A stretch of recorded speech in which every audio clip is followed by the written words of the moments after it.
I'm Michelle from JD Gallagher's and I head up the sales department, and in today's blog we're here to talk to you about why you should keep your home warm and cosy this winter. Hi guys, I'm Josh and I look after the lettings department, so I'm going to look more towards how it affects tenants and landlords and things like that and what advice we can give you.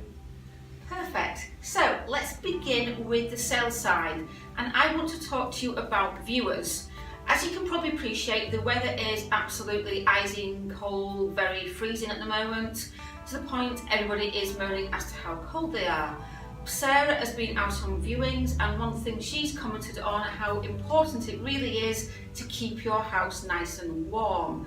Now that is really simple, so one quick simple tip before Josh goes into the letting side is very simple. Keep the central heating on.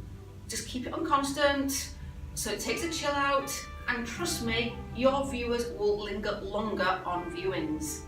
Now, I think that's really important from both sides of things. You've got people that live in the houses and it's nice and welcoming when you've got your viewers coming around. But it's also important for landlords and for your sellers that empty houses are kept warm as well. You think, oh, it's a waste of time, waste of money keeping it heated, but really, from Michelle's point of view, keeps your viewers in there for longer, but also it can help protect your property.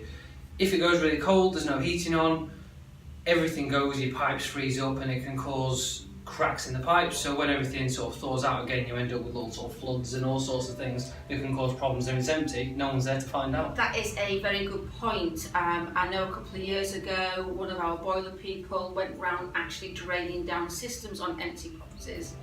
As far as I'm aware, so far this year, nobody's done that at all. So you really don't want a horrible, nasty surprise which ends up being an insurance claim. Exactly, so like Michelle said, drain it down, that's one way of doing it. Or if it's only going to be empty temporarily, just keep the heating on low, make it come on for a couple of hours in the morning, a couple of hours in the evening. It just keeps that temperature above freezing. A lot of the modern boilers, another one at my old house that I've just moved out of, had a little frozen button you could press. When you press it, really? If it goes below 5 degrees, it puts your heating on for you.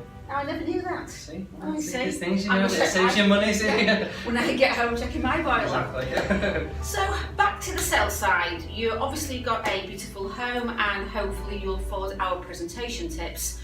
Another thing that's really good at this time of year, bearing in mind again we're cold and our days are rather dull, is the nice warming glow of a fire. Now, because of health and safety, it's not always practical to light a stove before you go out to work.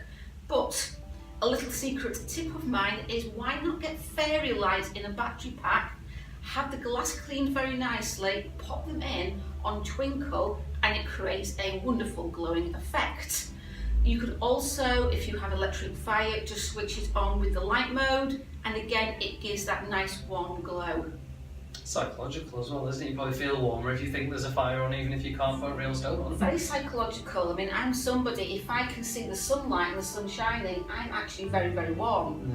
Where it could be 20 degrees out there, but if there's no sun, you're going to see me actually wearing a coat. It's still cold, yeah, exactly, it's true.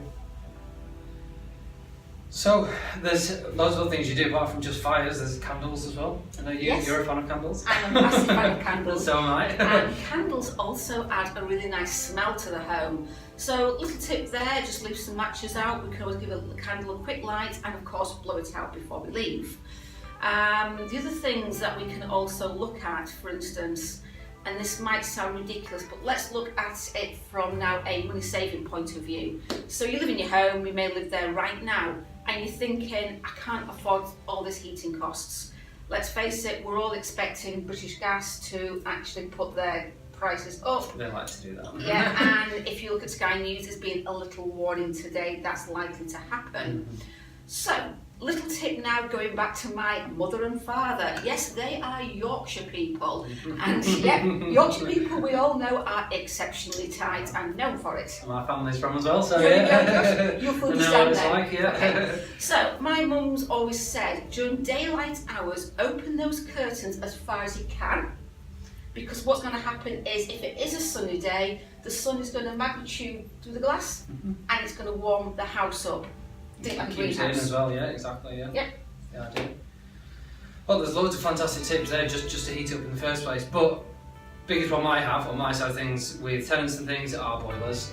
They are fantastic when they work, but often in this sort of weather, they're not great. I spoke to Wayne today. He's been at 32 call-outs today to various problems with boilers. So Wayne Ward has had 32 call-outs. Exactly, yeah, he said it's plenty. So a really good tip that I've just learned today is there's this fancy part called a condensate pipe, which you'll probably see. It's a white pipe that sticks out the wall out into the garden. Okay. And that can get frozen. If that gets frozen, it shuts the boiler off.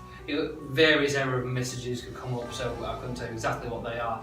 But a really simple thing to do if your boiler stops working for any reason and you don't know what's up with it is just get some warm water. Don't use boiling hot, that will crack your pipe, just the opposite effect of freezing it.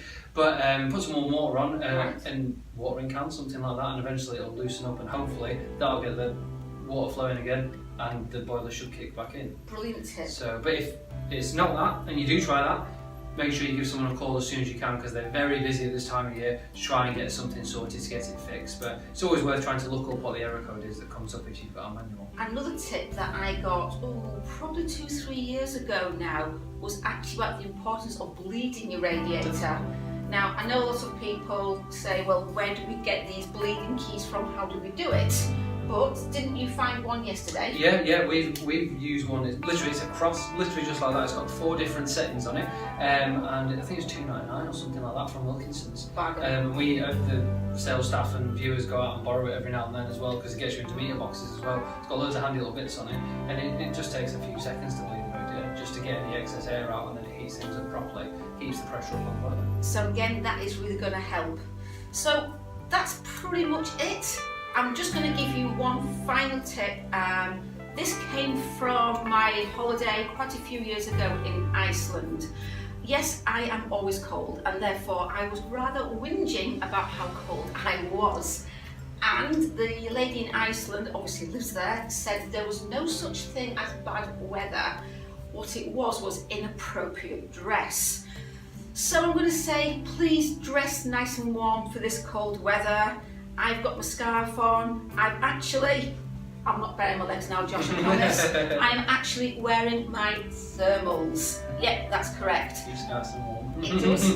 But please keep warm out there, keep safe, and if you want any more tips, just call either myself or Josh. Give us a shout. Okay. Thank you very much. Thank you. Bye. Bye.